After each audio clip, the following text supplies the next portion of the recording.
mnateua mtu awe rais wa Jamhuri ya Muungano ya Tanzania. Kwa hiyo ni vizuri msikilize wananchi wanasema nini juu ya watu wenu hao. Msipuuze maoni ya wananchi hata kidogo. Chama kitakachopuuza maoni ya wananchi kinaweza kikalia kilio, asipatikane mtu wa kusaidia kupanguza machozi. Na ninachowaambia CCM na waambie vile vile na vyama vingine vile vile, lazima msikilize wananchi wanasema nini, kwa sababu kama wote ni sawa na wananchi wanampenda mmoja katika hao kuliko wengine, basi huyo ndiye anayefaa. Sleepless Beats. Julius Kambarage Nyelele Nyelele Nyelele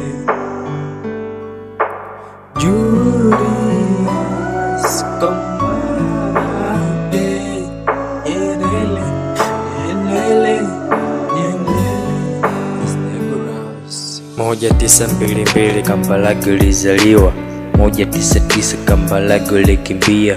Uliondoka baba, familia yote ililia. Uliondoka bado tukihitaji, watu wote tulumia. Tulitapatapa kama mfamaji, tukikumbuka mengi mazuri yote aliyotufanyia. Kutukomboa mikononi mwa adui, bado uhuru katuletea. Freedom speech inaendelea, nikikumbuka mambo mengi ulitendea. Na sisi tunakuenzi na bado tukombea. Kuhusu mama yetu Maria tunamlea, tena kwa heshima na mamlaka tunampea. Kuhusu muungano yani bado unadumu na bado unaendelea. Tunaishi kwenye misingi na hekima lotugea. Kuhusu sisi vijana yani VETA tunasoma na bado tuendelea.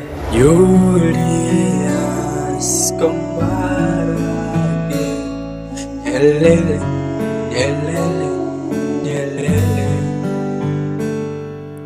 Julius Kambarage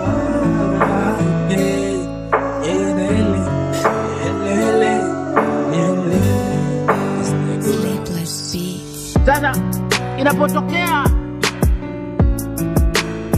vipindi kama hivi vya uchaguzi, watu wanatafuta kura, ni vizuri kukumbushana hivi, kwa sababu tuna vyama na tuna viongozi. Na hii si hapa tu wazee, msije mkadhani hapa tu, kwingi tu duniani wako viongozi wakishindwa kupata sifa, kupata kura kwa sera, kwa kusimama wananchi tuchagueni, kwa sababu mkisha kuchagua sisi tutafanya mambo kadhaa hoja, na wananchi wakawasikiliza vizuri kwa makini, wakaona naam hawa wanafaa. Wanaposhindwa hivyo, wanatumia njia mbalimbali,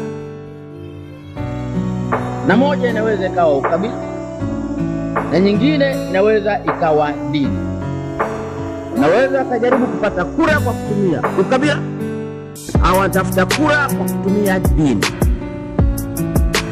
Sasa uongozi, kutafuta uongozi kwa kutumia dini au kutumia kabila, unagawa watu. Kazi ya uongozi ni kujenga watu wawe kitu kimoja. Kazi ya uongozi haiwezi kuwa ni kutenga kuwa wana umoja wawe mbali mbali. Si kazi ya uongozi. Lakini na hasa mahala ambapo bado hamjakoma, bado mumo katika jitihada za kujenga, wakianza viongozi wa namna hiyo na tukawakubalia, tutagawanyika. Mambo haya ya kuchochea chuki ama za ukabila ama za dini yakianza na tukayapa nafasi, hayana simile, hayana, mtashangaa jinsi mnavyoanza kuchinjana, mtashangaa. Na ikifika kiasi hicho, hakuna mtu wa kukema, hakuna atakayetokea kusema acheni.